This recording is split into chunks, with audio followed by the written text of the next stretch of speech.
Greetings, brothers and sisters, and welcome to our weekly broadcast on recreating Black Wall Street. My name is Ernest Durham. I'm the president and the CEO of the Durham Corporation. We are a 39-year-old hair care products company, and the hair care industry is where our money is going to come from, brothers and sisters, to recreate the Black Wall Street scenario. Black Wall Street is the model that we want to follow or pattern ourselves after to become financially independent. Now, before we get started, I want to share some important statistics with you. And I want you all to think about these things, brothers and sisters, because they're very important. What I want you to understand is that our black men and women spend over $500 billion annually on hair care products. This is the beauty industry, brothers and sisters. It belongs to us. We spend nearly 9 times more than non-blacks on beauty products. Let's think about that. And 80% more on cosmetics, hair accessories, wigs, and electric styling devices. So we spend a great deal of money in the beauty supply stores. Okay? These are our neighborhood beauty supply stores that we all go in all the time, brothers and sisters, and spend our money. These are the people who sell us our hair care products. And much of the hair that's used, and this is something I really want you all to listen to and understand, because a lot of that hair that our women use for weaves that come from the Asian countries are harmful to our women. Think about this now. And this hair and the products that's used for the weaves is unlawful for them to sell to their women in their countries. Okay? Now, because the hair weave business generates over $9 billion annually, brothers and sisters, and the countries that sell their hair to black women can't keep up with the demand. And that's because their hair doesn't grow fast enough, so now they're selling horse hair and hair from other animals in many cases. And this animal hair contains germs and bacteria, brothers and sisters, that's harmful to our women, because they have to spray the hair with lye to kill the bacteria. And when you put this hair on your head, it causes a lot of itching and irritation. Okay, so let's keep that in mind when we're buying this weaved hair. So what I'm saying is that it's not that we don't have the money, brothers and sisters, because these statistics that I'm going to give you is going to show you that we as a race of people have the money. Okay?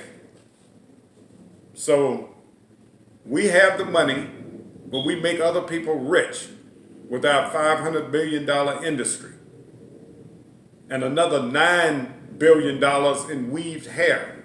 We are giving this to other people while they laugh at us and think that we're stupid, because no matter how bad we're treated when we go into their stores, we still continue to go in there and spend our money with them. And many of our people are living under the poverty level, brothers and sisters. So it's no problem to make other people rich, but it's not wise, it's not intelligent when you have all this money and we're living under the poverty level in many cases and not making ourselves prosperous.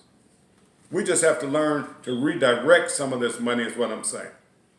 Now, annually, and these are some staggering statistics, brothers and sisters, annually American blacks spend about $2 billion a year on Air Jordans, $4 billion a year on alcohol and beer, $600 million on fast food, brothers and sisters, and over $1 billion a year on Timberlands.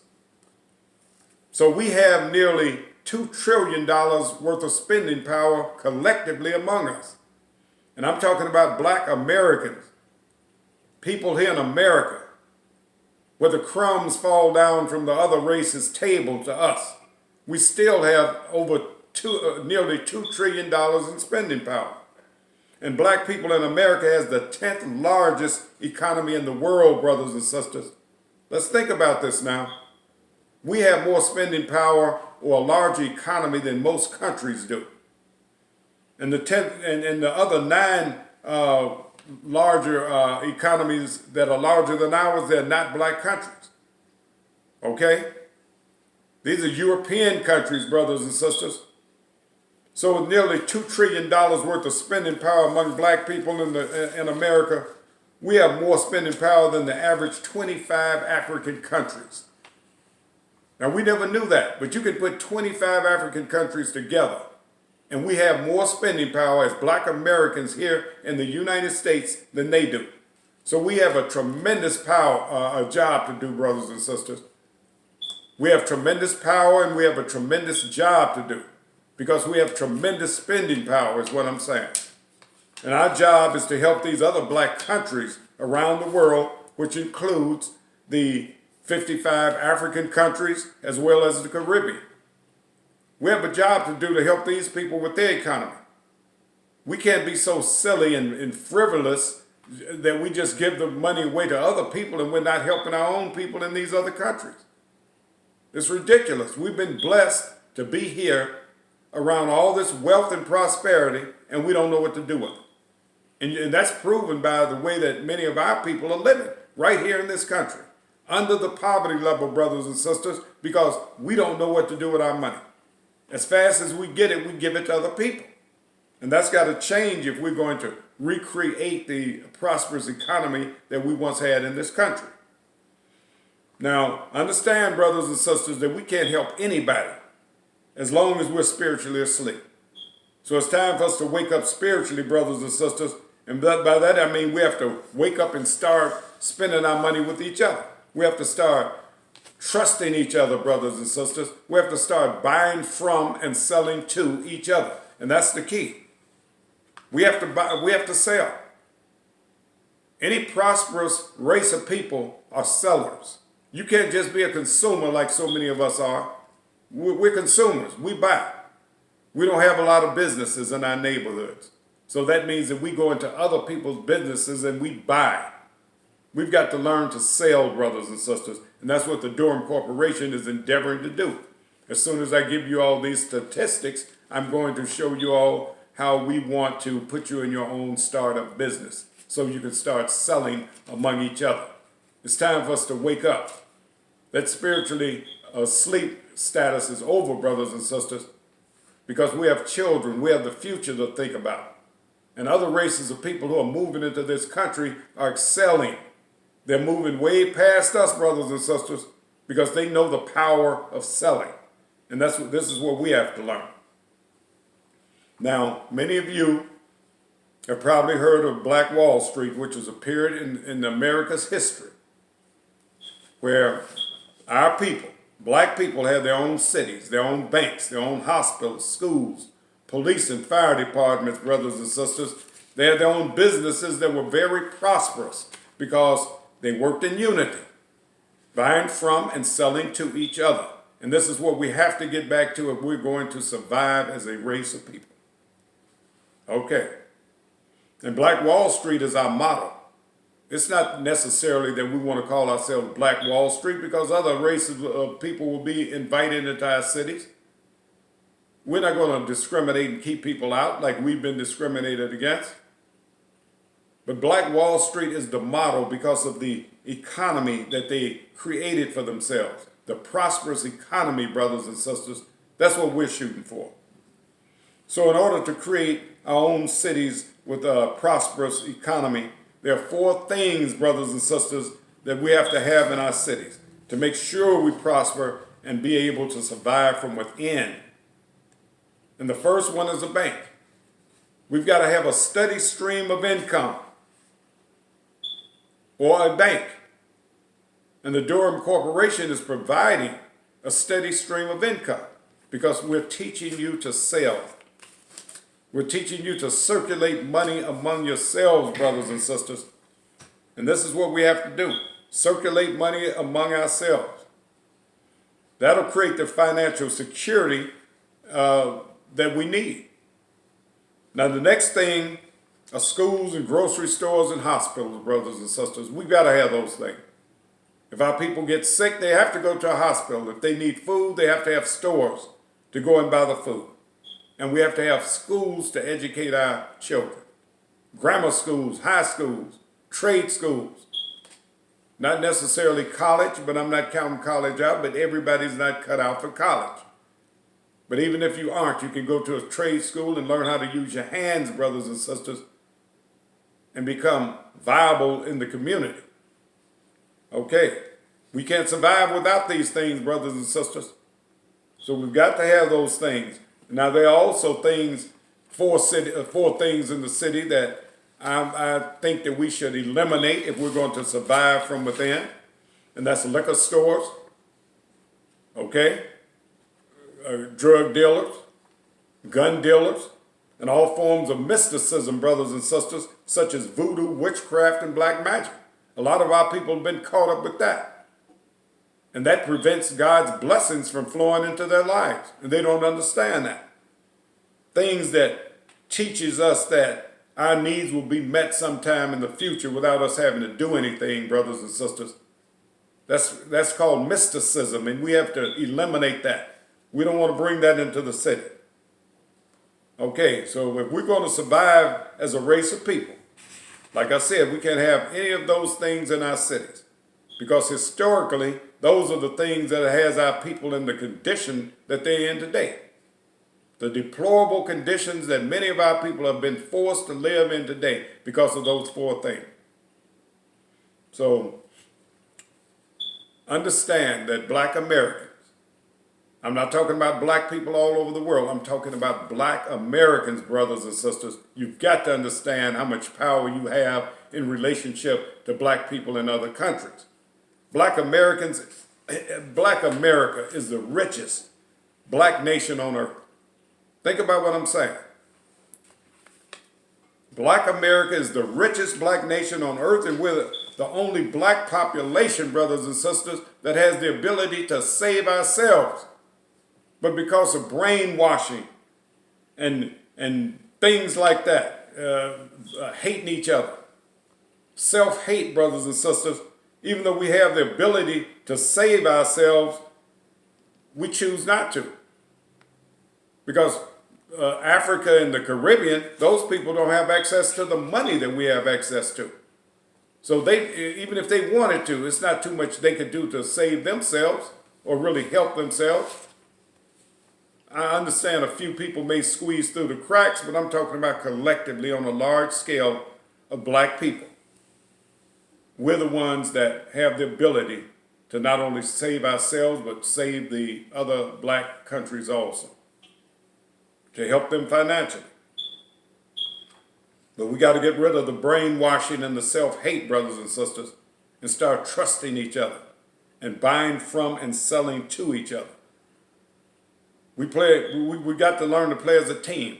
If you want a basketball team, you played as a team. If you want a football team, you would play as a team. But as a race of people, brothers and sisters, up until now, we haven't learned to play as a team. So I'm not going to spend 1 minute, since you know what our problem is as far as uniting and spending money with each other. I'm not going to spend 1 minute talking about and complaining about racism and discrimination, police brutality, drugs, gangs, killings in our neighborhoods, and so many other negatives that we have to deal with on a day-to-day basis. There's no point in talking about that because negativity only produces more negativity. We have the spending power and the resources and the wherewithal to do something about it. So why complain about it? We don't need to pass messages around talking about what the man is doing to us. We've got the money if we just unite. We've got the spending power to do something about it. And that's build our own cities, brothers and sisters, with our own businesses. We have that. Okay? I won't spend 1 minute talking about what other people are doing to us when we have the wherewithal to do something about it. So I'm asking you to join me, brothers and sisters, as we recreate the prosperous economy that we once had. And it's very simple. And that's to build our own cities. We want to build our own cities first. And then we'll work for the Durham Corporation to provide the money that you'll need to the tune of $3,000 a month to start with while you're living in the city so you can buy the things that you need. We've got to deal with the economy, brothers and sisters, and that means we've got to circulate our money 8 to 12 times around with each other before we allow that money to leave our community.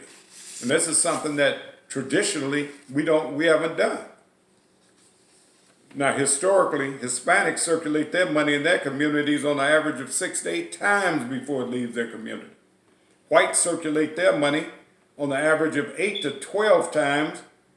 Asians and Arabs circulate their money 13 to 14 times, and Jewish people circulate their money on the average of about 18 times. Now, black money doesn't circulate not once, because as soon as a black person gets paid, brothers and sisters, he goes straight to somebody else's business and he gives that money to them. So consequently, the black community goes bankrupt every night. Every evening we go bankrupt until the next morning. And we go to work and make some more money. And this is no way to survive as a race of people, and it's no way to prepare for our children in the future, brothers and sisters. And another thing I want you all to understand is that 1 out of every 12 Asians or Arabs has a business, 1 out of every 35 whites has a business, 1 out of every 53 Hispanics have a business, and only 1 out of every 105 blacks has a business. Those are staggering numbers, brothers and sisters. So let Durham Corporation put you in your own startup business. And we will accomplish the same thing. And when I say you'll start a business, brothers and sisters, it's going to involve you selling my hair care products. 1 bottle. You're going to buy 1 bottle, and you're going to sell 1 bottle to 4 different people. And we're going to do that over and over. This is how we're going to circulate the money among each other. And I'm going to show you all how to make yourselves prosperous. And we are going to have a different program every week. It's going to be a different thing on the broadcast that we're going to do that's going to take place within our cities. Now, to build a city, we've got to collect $1 from 10 people. If everybody do that, it's not going to really cost you any money. Just collect $1 from 10 people, and those 10 people will collect $1 from 10 people and send it in. Now, you all can contact me to get more information and the forms by contacting me at WEPA. That's We're Empowered to Prosper in America. WEPA 4U2. That's the number 4, the letter U, the number 2, at AOL.com. That's WEPA4U2 at AOL.com, and request the forms to get started, brothers and sisters. Now, that's our presentation for today, but like I said, next week we're going to have other things that we're going to talk about that's going to take place in the city, like education and a bunch of other things. I've got a person here with us that's going to be working with us in the city, and she's a cosmetology teacher. Her name is Mrs. Burrows. Nice to meet you, Mrs. Burrows. Hello. Thanks for being on the broadcast. Thanks for Can having you me. give us a little background about your expertise and what you plan on lending to our cities as we get them built? Well, I'm a hairstylist and educator for 28 years. I would like to bring a beauty school, a cosmetology school to the city, where where we will be teaching them the different levels of beauty, from the basic foundation of how to start up the business, to build your brand, to market yourself as a stylist, and also just the beginning stages of hair care, the hair care beauty industry. So that's what I would like to bring. I would like to bring what I know, what I do, what I have a passion for. So I'm encouraging all those that do have a business, that do have a passion, to bring it on to Black Wall Street, or the would you say this is what we're trying to build? Our endeavor to create our own prosperous economy. Yes, yes. But Black Wall Street is our model. Yes, it's That the is model. our model. Now, I understand that you have daughters that are also experts in different fields. Like our women spend a heck of a lot of money on nails, getting their nails done. Yes. Giving that money away to other people also. I understand that your daughter is a nail technician teacher. Yes, she is. One of your daughters. Yes, she is. I have one daughter that's, like you said, she's a nail technician as well and also a teacher. And she's been doing it for a while now. And so she would like to bring her expertise to the community as well. And then I have another daughter that's an esthetician.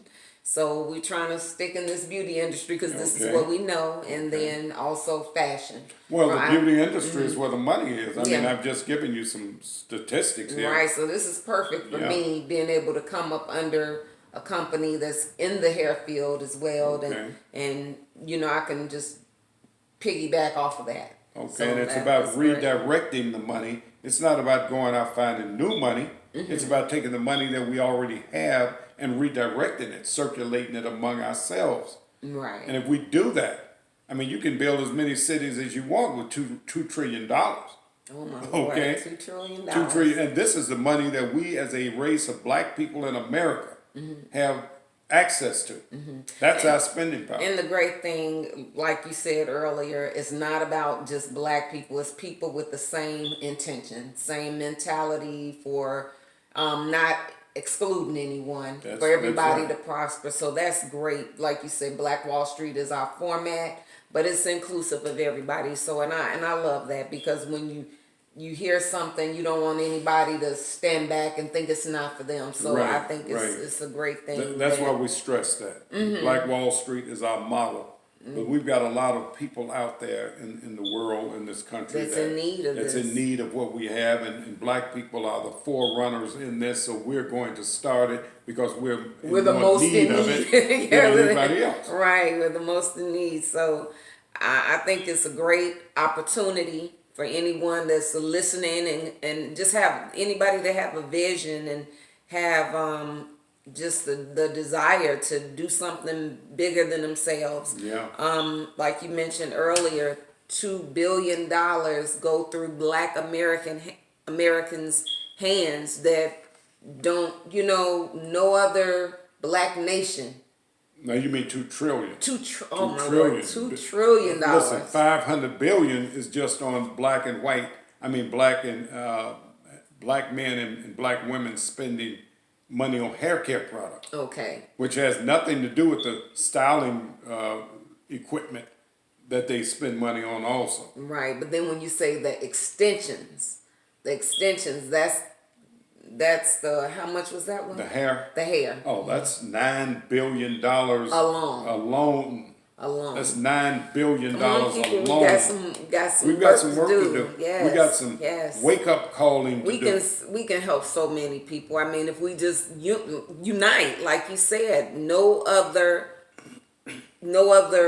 Black nation can do what we can do right here in America. And we're talking about countries, African countries. Right. If you take 25 African countries and pull them together, they don't have the spending power that Black America has. Yes. That's staggering. That's scary. And to see the hole that we've dug ourselves in because of And we're not even talking about the Black men and women that are millionaires. We're talking about just the average person that's going out spending money. Yeah, because there's not that many that are millionaires, so they don't really count. So we're talking about the average day-to-day worker. Yeah. Middle class, lower. It doesn't matter. This is what we have to offer to the world and to our Black community, which is to build up something great. Just lay I'm so proud. I'm so happy that this foundation has been laid. So. Well, let me just say before we conclude, the way we get started with the endeavor here is you buy one product, one bottle of our 16-ounce product from your distributor. Everybody will have a distributor because it's all about buying and selling. So you will buy one bottle twice a month from your distributor. But you don't start that until you get your first $3,000 check. Okay. So to start with, you're going to do it one time, but then once you get your check, now you've got to start the every other week buying situation. So you buy one bottle and you will sell one bottle to 4 different people. Okay. Now the bottles are $30 a piece plus $2.50 you have to add on for shipping because the product will have to be shipped. So that'll be $32.50 total, and you're going to collect $32.50 from 4 people twice a month. So when you work for Durham Corporation, you're only working 2 days out of the month. We don't need you to work any more than that because the system that we have is about circulating money, not spending money. You circulate it, so everybody drinks from the well. Right. And we have to have a scenario like that if we're going to survive as a race of people. Yeah, everybody hands has a chance to touch it. That's it. Circulation. So I think it's a wonderful thing. And once again, becoming a seller, not just a consumer. So like you said, they're selling those 4 pieces a month. Well, twice a month. Twice a month. Twice a month. That's to keep the money circulating so everybody can continue to get their $3,000 a month. And if you want $6,000 a month, then you get 4 more people. So now you're selling 8 pieces a month. So there's no limit. There's no limit. There's no cap to this. So That's however much money you want to make, go sell more bottles. And you can always recycle each other too. Because if somebody, sold to you and you need 4 people, let them be one of your 4 people. Okay. It's about keeping the money moving. That's what it's all about. Now, our camera person is looking at us here. We are just about out of time, or what? Yes.